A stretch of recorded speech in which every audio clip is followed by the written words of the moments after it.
யார் நீங்க? யாரு நீங்களா? நீ யாரு?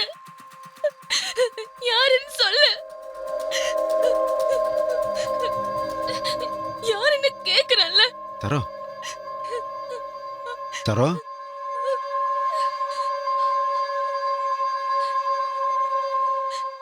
என்னம்மா, என்னாச்சு உனக்கு?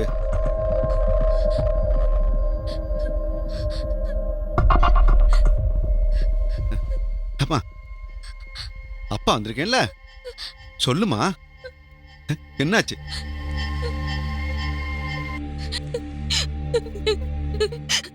யாருங்க சரோ? நீதாம்மா சரோ. என் பொண்ணுடா நீ. சரோ சரோ, என்னம்மா? என்ன மன்னிச்சிடுங்க. நான் சரோ இல்லைங்க. என்னடா? என் பேரு காதம்பரிங்க.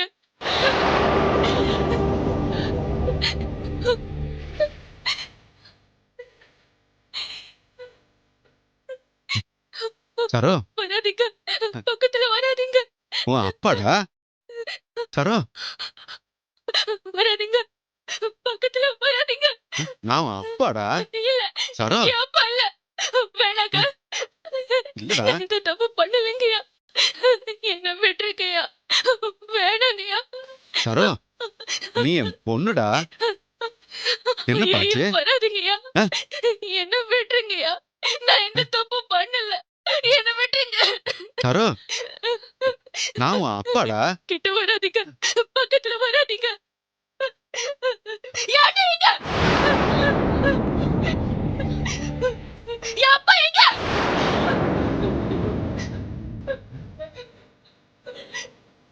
எம்மாடி, நான் தாண்டா உன் அப்பா. இல்ல. அப்பா! எம்மாடி, நீ என் ஒரே பொண்ணுப்பா. ஐயா, வேண்டாங்கய்யா. அப்பா! ஐயோ, எம்மாடி, ஐயா, வேண்டாங்கய்யா. எனக்கு கைது பண்ணாதீங்க. உங்க கால்ல இல்ல, விழுந்து எந்திரா வேண்டுங்க. எந்திரா. என்னாச்சு உனக்கு? அப்பா! அண்ணே! ஏய், பாப்பா, வாடா, வாடா, எந்திரா. பாப்பா, என்ன விடுங்க. பாப்பா, என்ன கைது பண்ணாதீங்க. கத்தக்கூடாது. என்ன விடுங்க. என்ன இங்க பாரு. விடுங்க. என்னடா இப்படி? டேய், நீ எனக்கு அப்பனா? அப்பனாடா? ஏய், என்னடி ஆச்சு உனக்கு? டேய், நீ எனக்கு அண்ணனடா?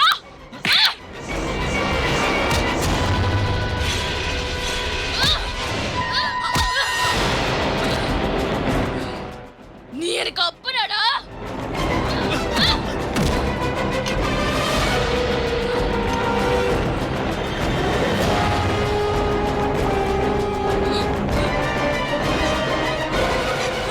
ஐயா, என்ன விட்டுருங்கய்யா.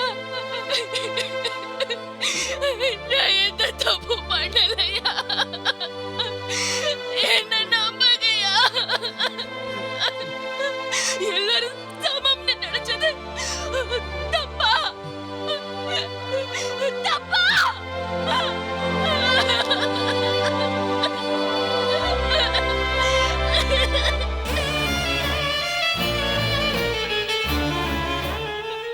இளவரசே! இளவரசே! எம்மாடி, நான் எந்த தப்பு பண்ணல. மனுஷங்க மட்டும்தான்டா. மனுஷங்கள்ல தாழ்ந்தவனும் இல்ல, உயர்ந்தவனும் இல்ல. இது ஏன்டா உங்களுக்கு புரிய மாட்டேங்குது? விடுங்க, விடுங்க. வேண்டாம், வேண்டாம். ஏய், விடு. ஐயோ,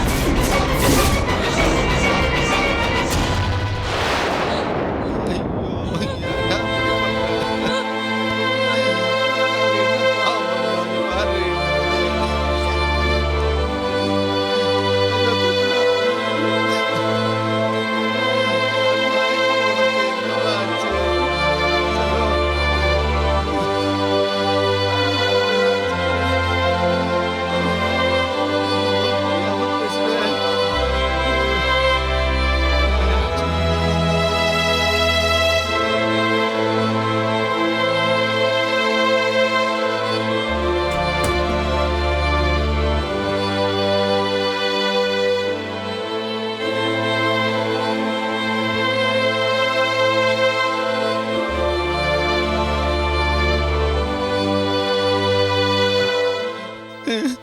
என் பிள்ளைக்கு என்னடி ஆச்சு?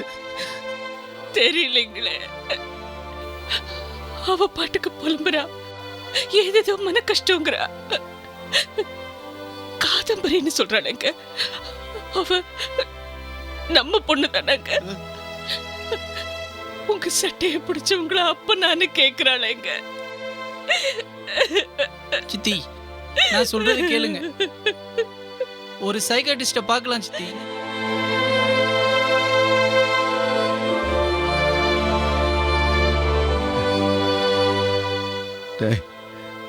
அந்த சைக்காட்டிஸ்ட் பேர் என்னப்பா?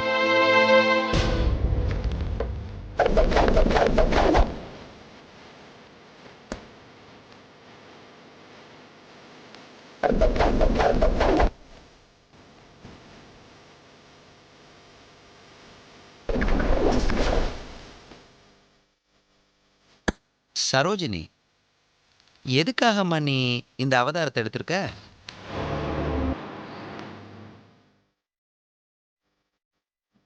எனக்கு எதிரா நடந்த ஒரு பாவ கணக்க தீக்கிறதுக்காக சார். ஆவ கணக்கா? இது என்ன புது கணக்கா இருக்கே? 700 வருஷத்துக்கு முன்னாடி சமஸ்தானத்து இளவரசர் கௌதம பூபதி என்ன காதலிச்சார் சார். அப்புறம் என்ன கல்யாணம் பண்ணிக்க முடிவு பண்ணி நான் வாழ்ந்த சேரிக்கே வந்துட்டாரு சார். ஓ, போன ஜென்மத்துல நீ சேரி பொண்ணா? Very interesting. அப்புறம் அதுக்கு மேலதான் சார் நான் யோசிச்சு பாக்குறேன். ஞாபகத்துக்கு வரல சார். சரோஜினி, ஓலைச்சுவடியில வந்த ஒரு கேரக்டரை நீயா நினைச்சுக்கிட்டு அந்த கேரக்டராவே வாழ்றதுக்கு நீ ட்ரை பண்ணியிருக்கமா?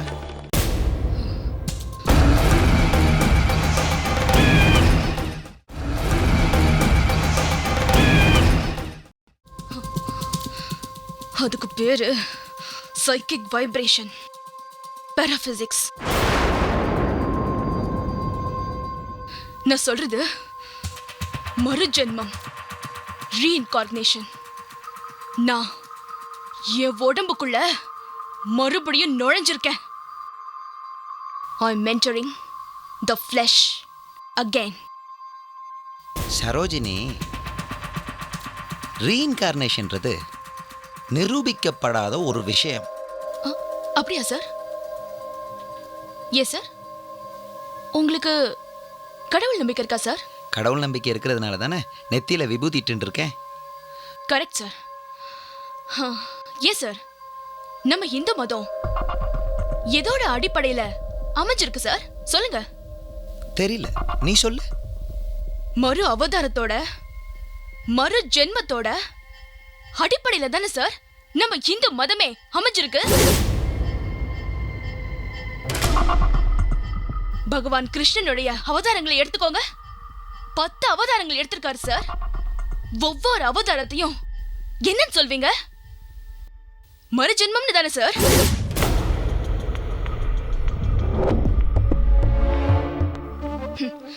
நம்ம மதத்தை விடுங்க சார். ஜீசஸ், கிறிஸ்டியானிட்டி எடுத்துக்கோங்க. செத்ததுக்கு அப்புறம் 3வது நாள் திருப்பி அவதாரம் எடுத்தாரு. அதுக்கு பேர் என்ன சொல்வீங்க? மறுஜென்மம் தானே சார்? ரீஇன்கார்னேஷன் தானே? கிறிஸ்டியன்ஸை விடுங்க, முஸ்லிம்ஸ் எடுத்துக்கோங்க. குலத், ஷியா முஸ்லிம்ஸ், அந்த மதத்தோட முன்னோடிகளை கடவுளுடைய மறு அவதாரம்னு தானே சொல்றாங்க சார். நான் கடவுள்னு சொல்ல வரல சார். நான் ஒரு சாதாரண பொண்ணுதான்.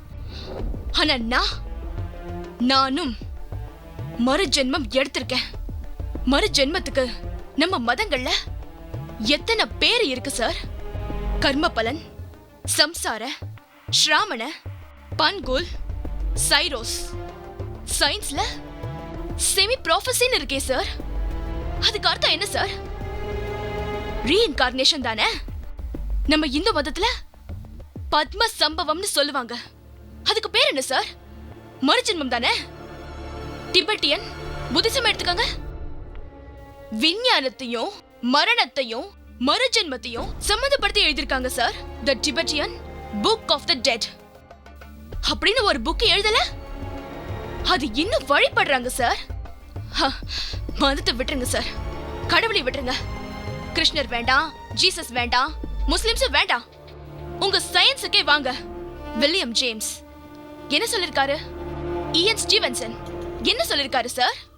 மறுஜென்மம் சாத்தியம், ரீஇன்கார்னேஷன் சாத்தியம், கோடியில ஒருத்தருக்கு வரும். ஆனா அதுக்கு எக்ஸ்பிளனேஷன் கிடையாது. சயின்ஸை நம்புவீங்க, மதங்களை நம்புவீங்க, கிருஷ்ணரை நம்புவீங்க, ஜீசஸை நம்புவீங்க, முஸ்லிம்ஸை நம்புவீங்க. ஆனா ஒரு சாதாரண பொண்ணு நான் மறுஜென்மம் எடுத்திருக்கேன்னு சொல்றேன், ஏன் சார் நம்ப மாட்டேங்கிறீங்க? சரோஜினி, உனக்கு ஹிப்னாட்டிசம் ட்ரீட்மெண்ட் தேவைன்னு நான் நினைக்கிறேன்.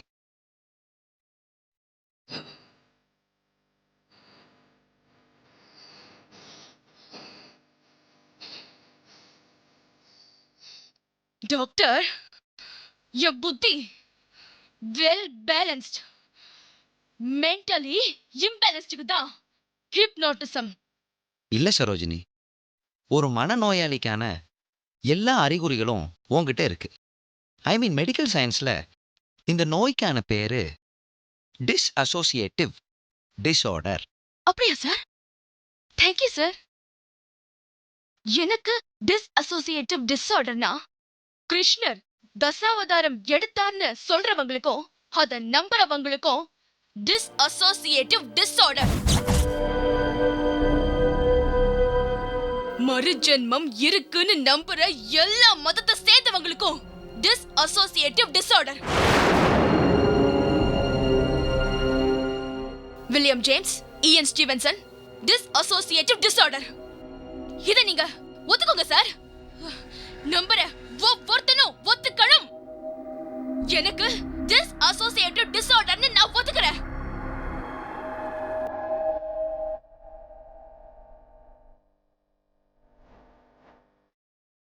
ஹிப்னாட்டிசத்துக்கு வரேன் சார்.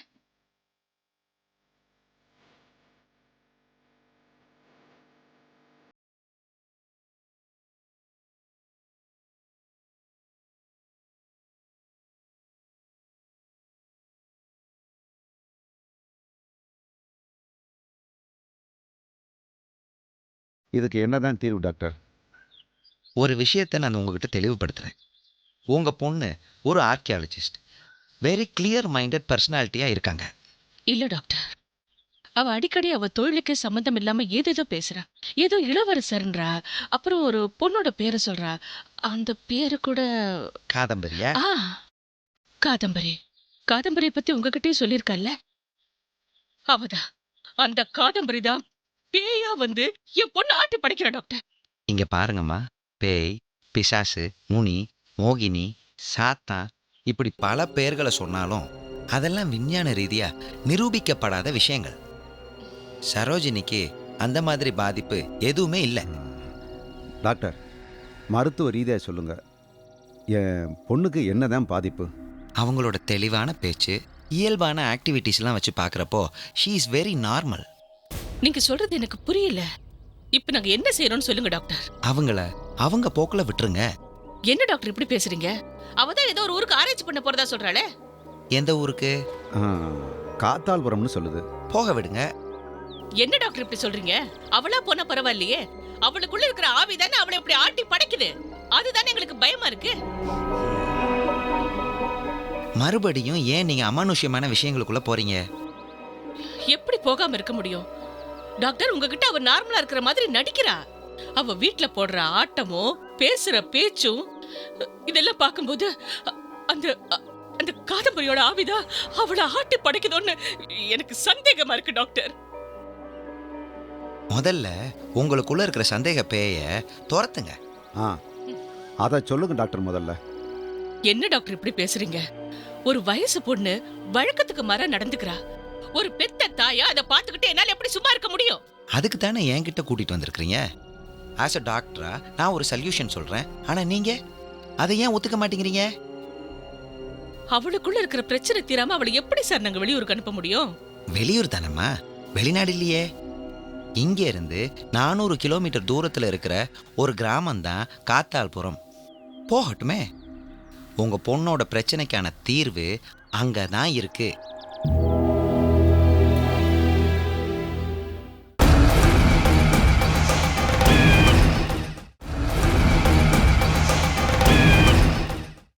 பொண்ணோட பிரச்சனைக்கான தீர்வு அங்கே தான் இருக்கு.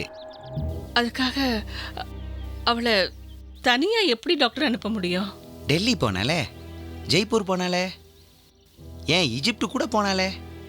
அப்போ உங்களில் யாராவது துணைக்கு போயிருக்கிறீங்களா? அப்போ அவ ஒருத்தியா போனா. ஆனா இப்போ அவளுக்குள்ள இங்க பாருமா, முதல்ல உங்க பொண்ணு பாதிக்கப்பட்டிருக்கான்ற விஷயத்தையே உங்க மனசுல இருந்து தூக்கி எறிங்க. அவகிட்ட வழக்கம் போல நடந்துக்குங்க. அவசியமான சூழ்நிலையில அவளுக்கு துணையா இருங்க. ஏன் டாக்டர், சரோவுக்கு எதுவும் ட்ரீட்மெண்ட் தேவையில்லைன்னு சொல்கிறீங்களா? ட்ரீட்மெண்ட் கொடுத்தே ஆகணும்னு நீங்க நினைக்கிறீங்களா? இல்லை, எங்கள் திருப்திக்காகத்தான். உங்க பொண்ணுக்கான ட்ரீட்மெண்ட் உங்ககிட்ட தான் இருக்குது.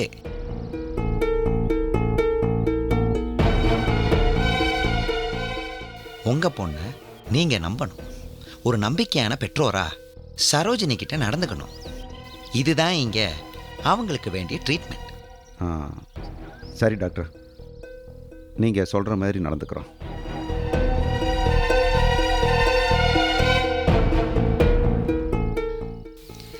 இங்கே பாருங்கம்மா, நெகட்டிவ் அப்ரோச், பாசிட்டிவ் அப்ரோச் அப்படின்னு அணுகுமுறையை 2 விதமாக நாங்கள் பிரிச்சிருக்கோம்.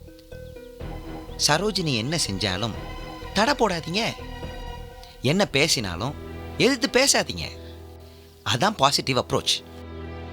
நெகட்டிவ் அப்ரோச் அவங்கள இன்னும் ஆக்ரோஷம் ஆக்குறதுக்கு சான்சஸ் இருக்கு. நீங்க சொல்ற மாதிரிலாம் நாங்க நடந்துக்கிட்டா எங்க பொண்ணு குணமாயிடுவாளா டாக்டர்? அட என்னங்க நீங்க, நோயே இல்லைங்கிறேன், அப்புறம் என்ன குணப்படுத்த முடியுமான்னு கேட்குறீங்க? இல்ல டாக்டர், இல்ல. எங்க சொந்தக்கார ஒரு பொண்ணுக்கு இந்த மாதிரி தான் ஒரு பிரச்சனை இருந்தது. சோட்டானிக்கரை கூட்டிட்டு போய் பேய் ஓட்டி தான் குணப்படுத்தினாங்க. இங்க பாருங்கம்மா, உங்களை மாதிரி பொண்ணுங்களால தான் சோட்டானிக்கரை, சோழிங்கபுரம், குணசீலம், ஏர்வாடி இந்த மாதிரி இடங்களெல்லாம் ஒரே கூட்டம். அங்க போனா மனநோய் டெம்பரரியா குணமாகலாம், ஆனா மறுபடியும் வரலாம், வரும். ஆனா சரோஜினி அந்த மாதிரி கேட்டகரியில இல்ல. She is absolutely clear minded.